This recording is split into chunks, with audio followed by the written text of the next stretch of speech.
Ibu, Bapak, dan Saudara yang terkasih di dalam Kristus, Shalom, selamat sore. Pada sore hari ini kita dipertemukan kembali di dalam suasana yang sangat luar biasa di Minggu Paskah yang ketiga. Oleh sebab itu di pekan Minggu Paskah yang ketiga ini kita bersama-sama diundang Tuhan untuk merenungkan sabda Tuhan. Sebelum kita menerima sabda Tuhan, mari kita berdoa. Tuhan, kami bersyukur untuk kesempatan yang Tuhan berikan kepada kami. Bila sore hari ini Tuhan menyapa kami melalui firman-Mu, biarlah firman-Mu yang kami terima boleh menjadikan kekuatan untuk kami boleh melanjutkan kehidupan, khususnya ketika kami menghayati Minggu Paskah yang ketiga di pekan ini. Terima kasih ya Allah, bersabdalah, kami siap mendengarkan. Di dalam Kristus kami berdoa. Amin. Ibu, Bapak, dan Saudara yang terkasih di dalam Kristus, sabda Tuhan sore hari ini terambil di dalam Injil Yohanes pasal 6 ayat 52 sampai ayat 59. Injil Yohanes pasal 6 ayat 52 sampai 59, demikianlah sabda Tuhan. Orang-orang Yahudi bertengkar antara sesama mereka dan berkata, bagaimana ia ini dapat memberikan dagingnya kepada kita untuk dimakan? Maka kata Yesus kepada mereka, aku berkata kepadamu, sesungguhnya jikalau kamu tidak makan daging anak manusia dan minum darahnya, kamu tidak mempunyai hidup di dalam dirimu. Barang siapa makan dagingku dan minum darahku, ia mempunyai hidup yang kekal, dan aku akan membangkitkan dia pada akhir zaman. Sebab dagingku adalah benar-benar makanan, dan darahku adalah benar-benar minuman. Barang siapa makan dagingku dan minum darahku, ia tinggal di dalam aku dan aku di dalam dia. Sama seperti Bapa yang hidup mengutus aku, dan aku hidup oleh Bapa. Demikian juga barang siapa yang makan aku, akan hidup oleh aku. Inilah roti yang telah turun dari surga, bukan roti seperti yang dimakan nenek moyangmu, dan mereka telah mati. Barang siapa makan roti ini, ia akan hidup selama-lamanya. Semua ini dikatakan Yesus di Kapernaum ketika ia mengajar di rumah ibadat. Demikianlah sabda Tuhan yang berbahagia kita semua yang selalu rindu belajar firman Tuhan dan melakukannya di dalam kehidupan sehari-hari. Haleluya. Ibu, Bapak, dan Saudara yang terkasih di dalam Kristus, selamat sore. Sore hari ini kita diundang oleh Tuhan untuk merenungkan sabda Tuhan di pekan Paskah yang ketiga di dalam suasana ibadah keluarga, ibadah PPA pada sore hari ini. Ibu, Bapak, dan Saudara yang terkasih di dalam Kristus, tema sore hari ini yang terambil di dalam Injil Yohanes pasal 6 ayat 52 sampai 59. Kita diberikan tema, akulah roti hidup. Ibu, Bapak, dan Saudara yang terkasih di dalam Kristus, di sini saya memiliki roti. Nah, pasti Bapak Ibu pernah melihat atau memakan roti ini. Roti ini adalah sebagai lambang makanan di mana seseorang itu bisa mendapatkan kekuatan ketika seseorang sudah memakan roti atau makanan yang lain. Dalam konteks kita sore hari ini, kita membahas roti. Siapa yang pernah merasakan roti yang saya pegang ini? Siapa yang pernah? Roti ini sangat enak dan lezat. Bapak Ibu percaya apa tidak?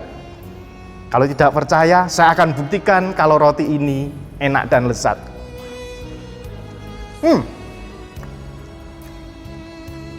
Sangat nikmat, sangat lezat. Siapa yang tahu siapa yang membuat?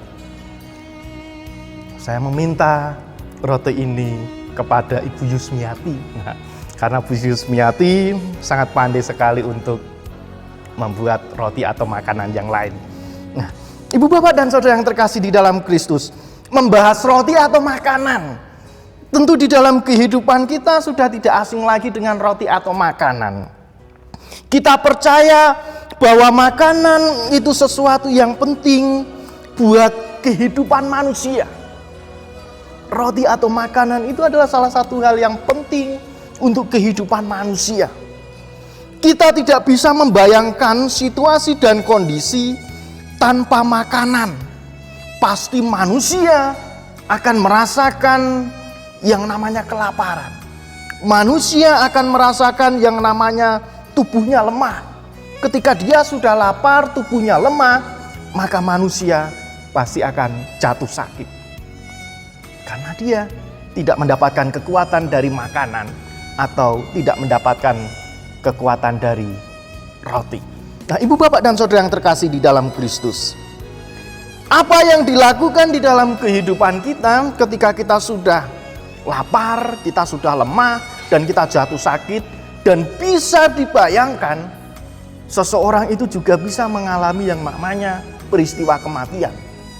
Saking lapare, saking ngelehe, lemes, dan akhirnya dia sakit. Ketika sakit, belum mendapatkan makanan atau roti, akhirnya dia bisa meninggal. Sangat tragis sekali, Ibu, Bapak, dan Saudara. Nah, Ibu, Bapak, dan Saudara yang terkasih di dalam Kristus, inilah yang dialami oleh seseorang ketika ia sudah lapar, dia sudah lemah, dia sakit, dan akhirnya dia harus meninggal karena dia tidak mendapatkan makanan atau roti. Akhirnya seseorang pasti akan berusaha sekuat tenaga. Segala cara pasti akan dilakukan agar seseorang bisa mendapatkan roti atau makanan. Karena apa? Manusia tidak mau lapar, manusia tidak mau lemah, manusia tidak mau sakit, atau manusia tidak mau mati atau meninggal karena gara-gara roti atau makanan. Itu adalah manusia memiliki sisi manusiawi yang selalu ditonjolkan, lemah, dan akhirnya dia tidak bisa berbuat apa-apa.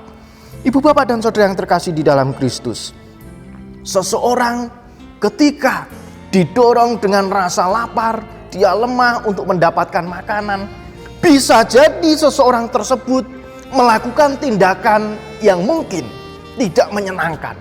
Bisa saja manusia mendapatkan roti, menginginkan roti, dengan dia harus menjarah, dengan dia harus mencuri, dengan melakukan tindakan kejahatan yang lain.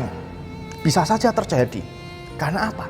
Dia tidak mau lapar, tidak mau badannya lemah, tidak mau dirinya sakit, atau bahkan tidak mau dirinya mati karena kelaparan, tidak mendapatkan roti atau makanan. Ibu, Bapak, dan Saudara yang terkasih di dalam Kristus, bacaan kita dalam kisah sebelumnya pada sore hari ini, kalau kita baca di ayat-ayat sebelumnya, bagaimana Tuhan Yesus sudah melakukan mujizat, mengubah 5 roti dan 2 ikan yang bisa dimakan, dinikmati oleh ribuan orang pada waktu itu. Cerita sebelumnya seperti itu, dan akhirnya apa? Banyak orang mempertanyakan siapa Yesus sebenarnya, sehingga saat ini bisa membuat mujizat, mengubah 5 roti dan 2 ikan yang bisa dinikmati oleh ribuan orang. Tercatat 5.000 orang laki-laki, belum anak-anak dan perempuan. Bisa 2 kali lipat, bisa 3 kali lipat, bisa ribuan jumlahnya yang bisa menikmati mujizat Tuhan Yesus dari 5 roti dan 2 ikan yang bisa dinikmati oleh ribuan orang. Ibu, Bapak, dan Saudara yang terkasih di dalam Kristus, banyak orang tertarik untuk mendapatkan roti, tetapi mereka gagal untuk melihat sang pemberi roti. Pada waktu itu disaksikan, wah, sopo toh sing wis iso nggawe roti, 5 roti dan 2 ikan, bisa memberikan, mencukupi makanan yang harus dinikmati oleh 5.000 orang atau bahkan lebih pada waktu itu. Orang pada waktu itu hanya bisa melihat rotinya saja atau ikannya saja, tetapi mereka lupa dan gagal untuk melihat siapa yang sudah membuat mujizat yang menjadikan 5 roti dan 2 ikan yang bisa mencukupi ribuan orang pada waktu itu. Itulah kegagalan manusia pada waktu itu, sehingga mereka memperdebatkan siapa sebenarnya Tuhan Yesus itu. Oleh karena hal itu menjadi alasan Tuhan Yesus untuk menjelaskan tentang roti kehidupan ketika mereka berdebat tentang roti yang mereka makan pada waktu itu. Akhirnya Tuhan Yesus, disinilah kesempatan Tuhan Yesus menjelaskan tentang roti kehidupan. Ibu, bapak, dan saudara yang terkasih di dalam Kristus, roti yang kita miliki, roti yang mungkin pernah kita beli, roti yang mungkin pernah kita makan, atau roti yang tadi saya makan, mungkin akan hilang, mungkin akan selesai ketika kita makan, diproses di dalam perut kita, dan akhirnya kita keluarkan lagi. Mungkin sampai di situ saja. Itu roti yang ada di dunia. Tetapi roti hidup yang sesungguhnya, Tuhan Yesus menjelaskan bahwa dirinya lah roti hidup yang mampu memberikan tidak hanya rasa kenyang, tetapi juga mampu memberikan kehidupan yang kekal di dalam kerajaan surga. Inilah yang dilakukan, inilah yang dijelaskan bagaimana seseorang tidak hanya mendapatkan kenyang secara jasmani, secara perut saja, tetapi juga kenyang di dalam imannya ketika ia benar-benar makan roti yang dalam hal ini adalah tubuh Tuhan kita Yesus Kristus. Ibu, bapak, dan saudara yang terkasih di dalam Kristus, pada ayat yang ke-55, bagaimana Tuhan Yesus menjelaskan pada waktu itu, seseorang akan mendapatkan kenyang, seseorang akan merasakan kenyang dan hidup yang kekal. Ayat 55, sebab dagingku adalah benar-benar makanan dan darahku adalah benar-benar minuman. Inilah yang penting, inilah yang menjadi poin bagaimana Tuhan Yesus memperkenalkan diri menjadi sebuah makanan dan minuman. Bagaimana tubuh Tuhan Yesus adalah roti dan darah Tuhan Yesus adalah minuman yang bisa membuat orang kenyang. Kenyang selamanya. Dalam hal ini adalah hidup yang kekal. Tidak akan pernah merasakan yang namanya kematian kekal. Tidak pernah merasakan yang namanya kematian kekal. Inilah roti tubuh Tuhan kita Yesus Kristus dan minuman darah Tuhan kita Yesus Kristus yang harus menjadi poin di dalam kehidupan iman kita. Ibu, bapak, dan saudara yang terkasih di dalam Kristus, inilah mengapa Tuhan Yesus memberikan dirinya sebagai makanan. Disinilah Tuhan Yesus menguatkan kita, memberikan kekuatan baru. Tuhan Yesus tidak menghendaki kita lemah. Tuhan Yesus tidak menghendaki kita ini tidak berdaya. Tetapi Tuhan Yesus menghendaki agar kita tidak jatuh dalam dosa dan melanggar semua perintah Tuhan yang sudah diberikan di dalam kehidupan kita. Inilah roti yang sesungguhnya. Oleh sebab itu, ibu, bapak, dan saudara yang terkasih di dalam Kristus, di ayat yang ke-56, barang siapa makan dagingku dan minum darahku, ia tinggal di dalam aku dan aku di dalam dia. Di sini mengingatkan bagaimana Tuhan memelihara iman kita melalui sakramen perjamuan yang sudah kita terima bersama-sama pada beberapa minggu lalu, yaitu di ibadah Jumat Agung. Ibu, bapak, dan saudara yang terkasih di dalam Kristus, barang siapa memakan dagingku dan meminum darahku, maka Tuhan Yesus tinggal di dalam kehidupan kita, dan kita pun tinggal bersama-sama dengan Tuhan Yesus. Ibu, bapak, dan saudara yang terkasih di dalam Kristus, inilah yang sangat menggembirakan. Inilah yang sangat menyenangkan. Kabar sukacita bagaimana seseorang ketika dia percaya, ikut ambil bagian di dalam perjamuan, memakan roti dan anggur sebagai lambang tubuh dan darah Tuhan, maka dia kenyang selama-lamanya. Dia akan mendapatkan kehidupan yang kekal selama-lamanya. Maka ibu, bapak, dan saudara yang terkasih di dalam Kristus, inilah hebatnya Tuhan kita Yesus Kristus tidak membiarkan kita berjuang sendiri dengan segala yang kita hadapi. Baik persoalan kehidupan, masalah pribadi kita, masalah keluarga kita, masalah di dalam pekerjaan kita, Masalah ketika kita masih terus bergumul di dalam pasangan hidup, di dalam pekerjaan, di dalam kita menantikan buah hati. Maka Tuhan Yesus bersama-sama dengan kita. Dengan Dia mengingatkan bahwa Dialah roti hidup. Yang mau percaya, ambil bagian di dalam kehidupan kita. Makanya perjamuan kudus yang selalu diselenggarakan di semua gereja, termasuk Gereja Kristen Jawa. Perjamuan adalah salah satu cara untuk memelihara iman, agar manusia terus diingatkan ketika dia mau tetap kenyang, tidak hanya secara fisik atau jasmani, tetapi juga kenyang secara rohani ketika ia ingin mendapatkan kehidupan yang kekal bersama-sama dengan Tuhan di dalam kerajaan surga. Maka salah satu cara untuk menikmati itu adalah dengan kita menerima perjamuan kudus sebagai sarana untuk memelihara iman kita. Ibu, bapak, dan saudara yang terkasih di dalam Kristus, maka sama seperti di dalam kehidupan jasmani kita juga perlu makanan jasmani. Oleh sebab itu, demikian kita perlu juga memiliki atau menikmati makanan rohani yang dalam hal ini adalah tubuh Tuhan kita Yesus Kristus sendiri, supaya kita dapat memperoleh kehidupan yang kekal.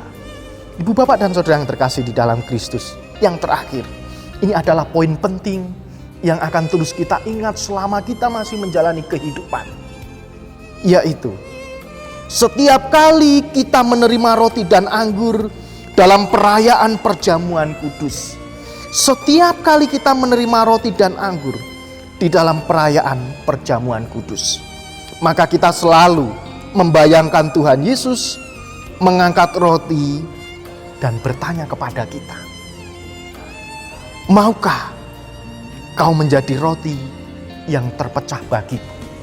Maukah engkau menjadi roti yang terpecah bagiku?